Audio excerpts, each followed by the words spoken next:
दोस्तों यहाँ पर मैंने एक बात और ऑब्ज़र्व की है कि यहाँ के लोग बीमार कम पड़ते हैं, क्योंकि यहाँ के लोग जिस वातावरण में रहते हैं वो है ताज़ी हवा, ताज़ा पानी, चश्मशाही जिसका एक नमूना है, जो जिसका पता नहीं चलता, ग्लेशियर से पानी आता है। जो मिनरल वाटर की हम बात करते हैं, वो mineral water best of best water यहाँ पे आता है। तो ऐसे वातावरण में रहने वाले लोग कैसे बीमार पड़ेंगे। और ड्राई फ्रूट्स होते हैं यहाँ पे, ताज़े फल होते हैं और एप्पल होता है। जैसे कहावत है, an apple a day keeps a doctor away. तो वो एक बात है। तो इसलिए इस कारण से शायद ये लोग बहुत स्वस्थ रहते हैं और सुंदर भी रहते हैं। और ये ऑब्ज़र्वेशन का कारण ये रहा कि मैंने यहाँ हॉस्पिटल बहुत कम देखे। गवर्नमेंट हॉस्पिटल को छोड़ के प्राइवेट हॉस्पिटल शायद 1 या 2 होंगे, ये मेरी नज़र में, या फिर कोई हो तो आप ज़रूर मुझे बताइएगा। और एक बात मैं आपसे और शेयर करना चाहूँगा दोस्तों, कि अगर आप यहाँ पे आते हैं कश्मीर में, तो इस एरिये में आने के लिए आपको अपनी सिम को पोस्टपेड कराना होता है, वो बहुत ज़्यादा इम्पोर्टेंट है। प्लीज़ इस बात का ख़्याल रखें कि आप अपने पास कैश ज़्यादा से ज़्यादा कैरी करें, पहला तो। और दूसरा ये कि अगर आपकी सिम जो पोस्टपेड नहीं है, उसे पोस्टपेड करवा लीजिए, प्रीपेड सिम को। दूध पत्री के लिए हम निकल चुके हैं, रास्ते में हैं। अभी हमने जो मार्केट देखा, वहाँ पे महिलाएं काम करती है, ख़ास बात ये है उसकी। और भी बहुत सारी चीज़ें हैं, अभी हम आपको बताएंगे। अभी हमने बूट ले लिए हैं और जैकेट ले लिए हैं, ताकि जब हम स्नो में जाए हमें ठंड का एहसास नहीं हो।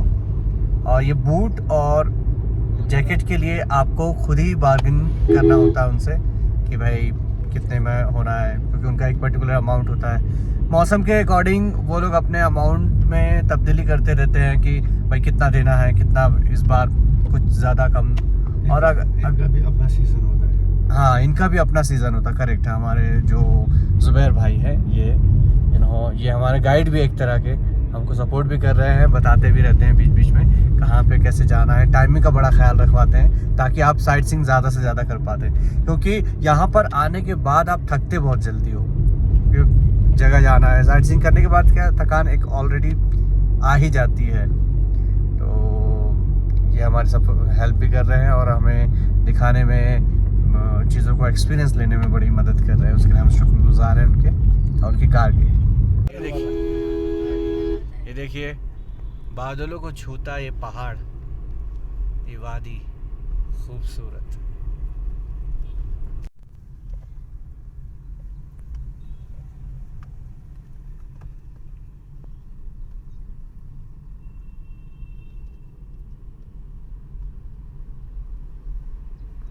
ये देख सकते हैं दूध पत्री हम पहुंच चुके हैं और यहाँ पर खच्चरों की एकदम भीड़ लगी हुई है वो बार्गेनिंग करने के लिए।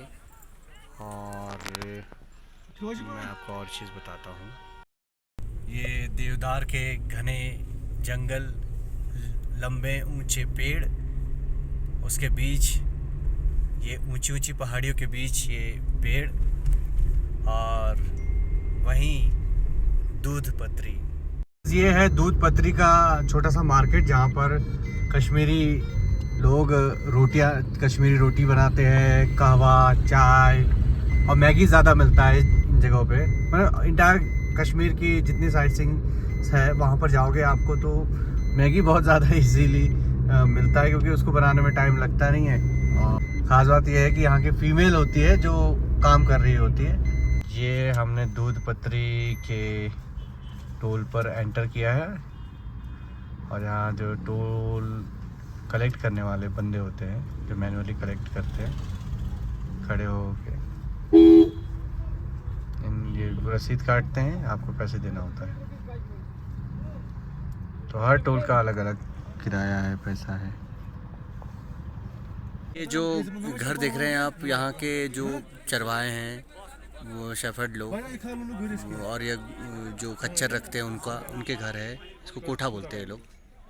और ये यहीं पर रहते हैं। इसके ऊपर मोटी सी मिट्टी की चादर चढ़ाते हैं ताकि सेफ रहे, ताकि जब भी बर्फ़ गिरे तो उसमें भी सेफ्टी रहे। दोस्तों जिस घोड़े पर मैं बैठा हूँ उसका नाम है हमसफ़र। और हमसफ़र मेरा हमसफ़र बनके मुझे दिखाएगा इस वैली की नई नई जगह। 2500 वाली बहुत हाइटेड होती है, 1500 वाली थोड़ी कम हाइट वाली होती है पैराग्लाइडिंग। अगर जो शौक़ रखते हैं उसका तो हमें लुत्फ़ उठाना चाहिए उसका, क्योंकि ये भी एक तरह का एडवेंचर है, एक्सपीरियंस है। दोस्तों अब आ गए हैं हम लोग शालीगंगा रिवर के पास से। अब वापस की तरफ जा रहे हैं, करेंगे हम लंच, फिर जाएंगे शिकारा राइड के लिए। शालीगंगा आने के बाद यहाँ पर कुछ खाने की चीज़ें भी मिलती हैं जो आप अपने हिसाब से, आपकी पसंद के हिसाब से आप खा सकते हैं, क्योंकि यहाँ तक आते आते आपको भूख लग जाती है, तो कुछ न कुछ तो खाते रहना चाहिए और पानी भी पीते रहना चाहिए। ये यहाँ के लोग हैं और भी जगह है। ये जो आप घर देख रहे हैं मिट्टी वाले, इनको शाही पिंड कहते हैं अभी जो, और कुछ लोग इनको कोठा भी बोलते हैं, कोठी बोलते हैं, कोठी भी को, हाँ कोठा भी बोलते हैं। और यहाँ पे शेफर्ड लोग आ जाते हैं, 6 महीने के लिए रहते हैं, क्योंकि अभी जो महीना चल रहा है अप्रैल का, और अप्रैल के एंड होते होते ये लोग यहाँ पर आ जाएंगे। क्यों? क्योंकि जो सामने से आते नज़र आ रहे हैं लोग, वहाँ उस एरिया को, या जिस जगह पे मैं खड़ा हूँ उस एरिया को कश्मीर वैली कहते हैं। आपको वैसे समझ नहीं आएगा, लेकिन मैं आपको बता दूं कश्मीर वैली जहाँ पे पैराग्लाइडिंग होती है, 2 तरह की पैराग्लाइडिंग होती है कहते हैं यहाँ पर, 2500 और 1500 वाली। 2500 वाली बहुत ज़्यादा हाइटेड होती है। शेफर्ड लोग जो चरवाहे हैं वो अपनी भेड़ बकरियों को लेकर यहाँ पे आ जाएंगे 6 महीने के लिए, क्योंकि ये महीना चल रहा है अप्रैल का, और अप्रैल के मंथ में सारी बर्फ़ छट जाती है और जो घास होती है वो उग जाती है, जो इन भेड़ बकरियों के लिए, इनके खाने के लिए बहुत अच्छी होती है। तो ये इसलिए हम यहाँ पे, ये लोग 6 तो इसलिए ये 6 महीने के लिए यहाँ। अभी हम लोग आए हैं शालीगंगा रिवर पॉइंट पे। मेरे पीछे जो बोर्ड लगा हुआ है, आप उस बोर्ड को पढ़ सकते हो, ठीक है। शालीगंगा रिवर पॉइंट आप यहाँ पर देखते हैं।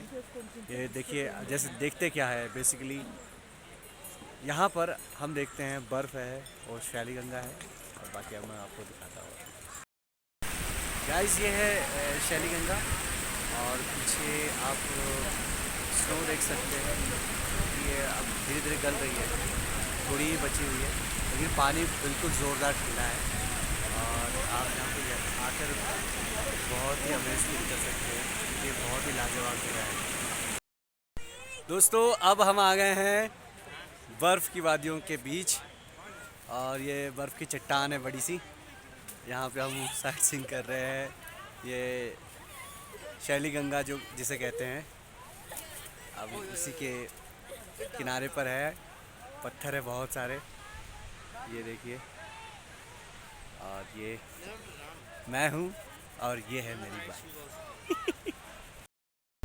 दोस्तों अब हम आ गए हैं बर्फ़ की वादियों के बीच, और ये बर्फ़ की चट्टान है बड़ी सी, यहाँ पे हम साइट सीइंग कर रहे हैं। ये शालीगंगा जो जिसे कहते हैं, अब उसी के किनारे पर है, पत्थर है बहुत सारे, ये देखिए। और ये मैं हूँ और ये है मेरी बाइक। ये दोस्तों हम लोग गुलाम मेहंदी की दुकान पर आए हैं, और ये मक्की की रोटी और सरसों का साग है, इसको हम खा रहे हैं, क्योंकि यहाँ पे सरसों बहुत ज़्यादा होता है, जैसे कि आपको देखा होगा, पीले पीले पीले पीले पहाड़ी है, खेती होती है। और ये दूध पत्री में या फिर कश्मीर में ये भी फेमस है, दूसरे खाने के अलावा। सर आपको कैसा लगा ये मक्के की रोटी, साग, अचार? ये बहुत ही स्वादिष्ट है। हाँ, बहुत ही अलग है, इसका स्वाद नायाब है। दूध पत्थर में कैसे लगा? दूध पत्री बहुत बढ़िया लगी। सबसे अच्छी जगह कौन सी लगा आपको? सबसे अच्छी जगह तो सारी अपने आप में अनूठी है। हाँ सर। सभी अच्छी है। अभी तक जो गए थे उसमें हमको सोनमर्ग बहुत अच्छा लगा। ठीक है सर, शुक्रिया सर। रहते हैं वो खुद भी अपने सामान ख़रीदने के लिए अपनी बोट से आते जाते हैं, जैसे लड़की चला रही थी बोट। ये आइलैंड भी कह लीजिए, जहाँ खेती होती है, जहाँ खेती होती है। और जैसे फ्लोटिंग मार्केट है ही ये। और ये जो देख रहे हैं पीछे साइड में मेरे, वो गांव है। और ये सारी दुकानें जो है ये गांव वालों की ही है। तो क्या बोल रहे हैं, कट लगा देंगे। नाइस साड़ी मैंने कहा। और साड़ियाँ देखो कितनी सुंदर सुंदर साड़ियाँ हैं, तो आप साड़ियाँ भी देख सकते हैं। दादाजी, आप साड़ी देखना है, आपको आप साड़ी देख सकते हैं। यहाँ पे जो काम है, कपड़ों का व्यापार ज़्यादा है। तरह तरह के कपड़े मिलेंगे और लकड़ी, दो चीज़ बहुत ज़्यादा मिलती है यहाँ पर। और आपको जो पसंद आए आप खरीद सकते हैं, लेकिन आपको खुद ये सोचना पड़ेगा आपके बारे में, और उसके बारे में आपको खुद सोचना पड़ेगा कि क्या लेना है। आपको क्वालिटी को समझना पड़ेगा और कपड़े को समझना पड़ेगा और अपने बजट को भी देखना पड़ेगा। दोस्तों, ये डल लेक का मार्केट है। और डल लेक जो होती है, इंटायर लेक को डल लेक कहते हैं। बाकी जो अलग अलग जगह होती है उसको अलग अलग नामों से पुकारा जाता है। तो ये डल लेक का मार्केट है, यहाँ बहुत सी दुकानें हैं अलग अलग तरीके की, अलग और इसको बोलते हैं फ्लोटिंग मार्केट। तो हमारे बोटमैन हैं, शिकारा मैन भाई साहब हैं हमारे पीछे, उन्होंने हमको बताया। ये जो गार्डन देख रहे हो, ये है नेहरू गार्डन बोलते हैं इसको। ये लेक के बीचों बीच बना हुआ है। दोस्तों, अभी जो मेरे पीछे आप देख रहे हो ना, ये जो दिख रहा है, ये जस्ट पीछे वहाँ पर वो जो है दुनिया का पहला फ्लोटिंग पोस्ट ऑफिस है वो। और कश्मीर का तो ऑब्वियस सी बात है ही। तो ये नायाब चीज़ है कश्मीर में। मैं आपको दिखाऊँ, ये है वो। दोस्तों, अभी हम लोग आ गए हैं शिकारा शिप में, शिकारा शिप नहीं होती है, जहां हम आज विज़िट करेंगे। दोस्तों, आपसे एक बात और शेयर करना चाहता हूँ। अगर आप कोई चीज़ या कोई जगह घूमने जाते हैं और गलती से या आपके प्लान में शामिल नहीं हो, थकने की वजह से, बहुत से कारण हो सकते हैं, कोई जगह ऐसी घूमने की रह जाती है, तो वो अच्छा है मेरे एक्सपीरियंस के अकॉर्डिंग। क्योंकि आप जब कोई चीज़ को छोड़ते हो तो आप अगली बार उसको आने के लिए तैयार रहते हो कि हाँ, वो मेरी छूट गई थी, मैं उसको देखना चाहूँगा।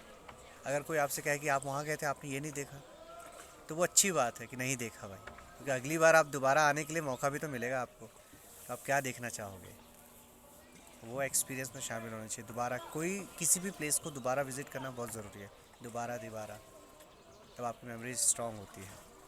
अलग अलग शहरों में अलग अलग जगह को एक्सप्लोर करने से आप एक ज़्यादा मैच्योर और इंटेलिजेंट पर्सन बनते हो। वो आपकी एक सेल्फ लर्निंग है साइट सीइंग के द्वारा। वो इतनी लर्निंग होती है किताबों में, एक क्लासरूम में बैठकर पढ़ने से आपको नहीं मिलेगा, जो अलग अलग जगह को घूमने से, देखने से, लोगों से मिलने से आपको मिलेगा, वो हासिल होगा। इसलिए कुछ चीज़ अगर छूट जाए तो अच्छा है। तो इसी बात पर एक शेर है जो अर्ज़ करना चाहूँगा। मुझे नहीं मालूम वो किसका शेर है, लेकिन बड़ा ही नायाब शेर है। वह ये है कि अगर सब कुछ मिल जाएगा तो तमन्ना करोगे किस बात की। अगर सब कुछ मिल जाएगा तो तमन्ना करोगे किस बात की। कुछ अधूरी ख्वाहिशें ही जीने का मज़ा देती है।